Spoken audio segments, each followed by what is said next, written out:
a nonprofit advocacy group for the St. Johns River. And our mission is to help protect the river.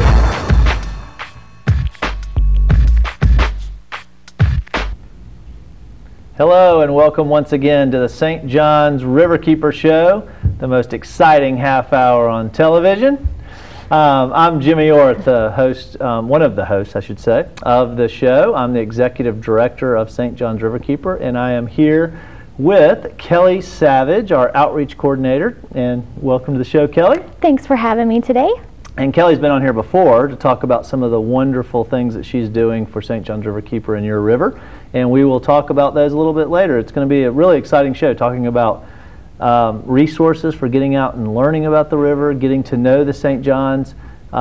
We have camping trips and boat trips and all kinds of great things, right, Kelly? Yeah, lots of fall events. So we're really excited to talk about that. But first, what I'd like to do is tell everyone out there that may not be familiar with St. Johns Riverkeeper a little bit about us and what we do. We are a nonprofit advocacy group for the St. Johns River, and in short, some people call us a watchdog group. We're a group that we try to make sure that our environmental laws are enforced and complied with, that people are following the laws, and that our regulatory agencies are enforcing them. And we work with folks in the community to help resolve problems that are impacting the health of the river. We do that in a variety of ways, and I would encourage you to go to our website, which is up on the screen, to learn more about the ways that we do address the many problems that are affecting the river. And a couple of those things are education and outreach, and Kelly will be talking more about those in a few minutes.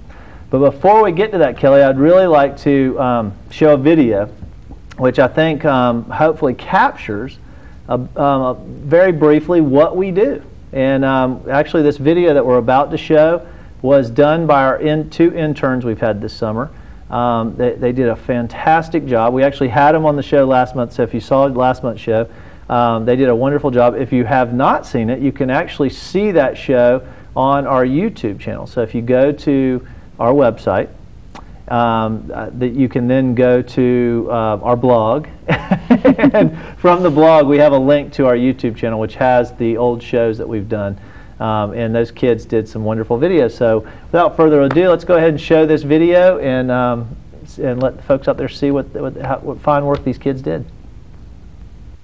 St. Johns Riverkeeper, we're a nonprofit advocacy group for the St. Johns River, and we look at ourselves as an independent voice for the St. Johns. We represent the best interests of this body of water and the public to whom it belongs.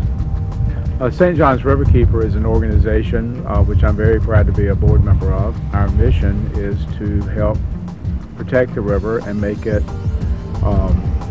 swimmable and fishable. We are a citizens-based group, so we really depend upon the public being involved and us helping to represent the public's interest. We are people who care about the river, and not only care about it, take action to protect it.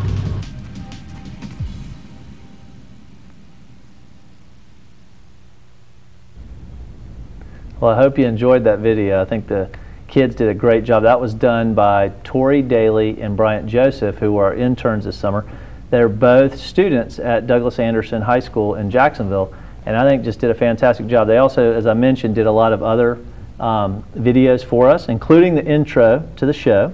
That one was done by Tori, and you can see other videos that they've done, as I mentioned, on Riverhugger. So go to riverhugger.com, which is our blog, and you can not only learn about the issues that are impacting the river and some of the solutions, and we post all kinds of really interesting things about the St. Johns, but you can also access more videos about the work that Tori and Bryant did, but also videos about this show. You can watch old episodes of the show. So the next thing that we're going to talk about, we're going to get into some really exciting, I think, news, and that is the release of our guidebook. And I know you're very excited about sharing information about it. Why don't you go ahead and tell everyone a little bit about what this guidebook is, and we'll put an image up on the screen too, so that everyone can see what the cover looks like.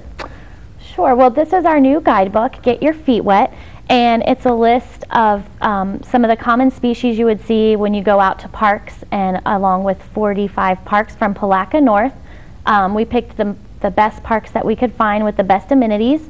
along with some activities that you can do with your family once you're out there, and a little bit of history about us and the river. So it's a very comprehensive guide that you can just throw in your bag and take with you. Yeah, and I think this is really, I think, the culmination of a lot of work, hard work. We spent about a year's time, not full time, but a lot of time over a year period of time to develop what we think is just a fabulous resource. And the intent behind this was really to provide a resource that would help people to get to know the river, a tool to help facilitate those experiences so that people will get out there and go visit these parks, learn about what they have to offer and the wildlife that's there. And so hopefully we've been successful. Why don't you go ahead and thumb through this and show people some of the different sections that we have. Sure. Well, the first one just gives you a good overview of the river and exactly what it encompasses, what areas it's in, some fast facts, which is really great. As we were doing this project, we found there wasn't a really good current map of the river. There's great historical maps, so we actually had our design team make this map, and it's a really good view of the river. So we have that.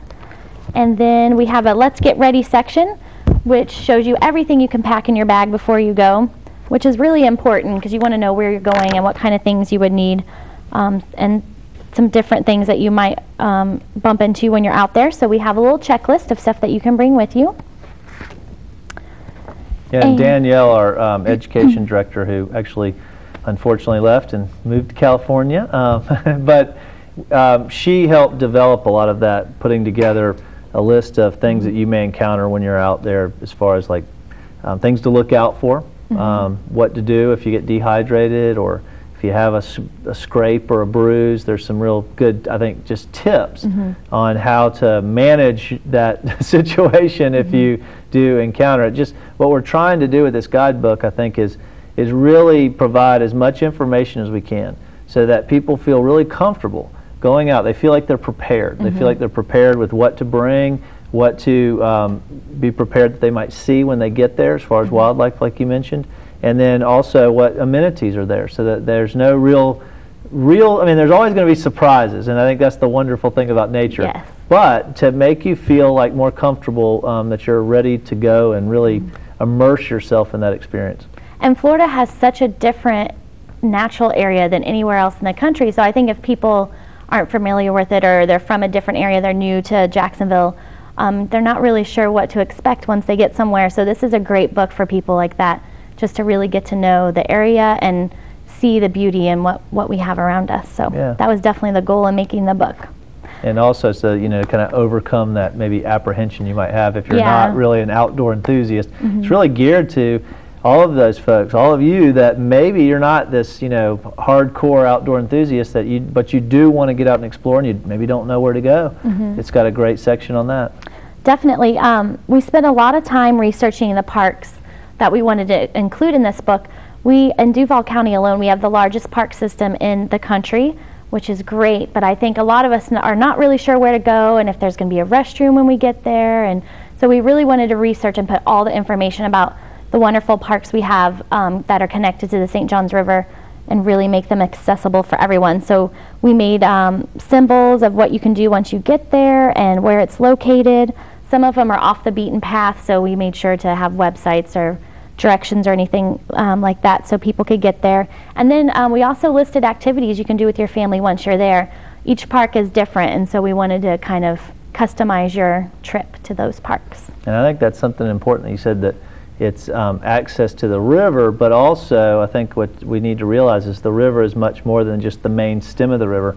There are so many creeks and tributaries that flow into the St. Johns that really are part of this much larger system, this watershed, as the term is called, that encompasses all of the river system. And so these parks provide access. It's not just parks that are right on the St. Johns, but they're on a lot of the creeks and tributaries that flow into the river. And there's some wonderful parks on the tributaries, and they give you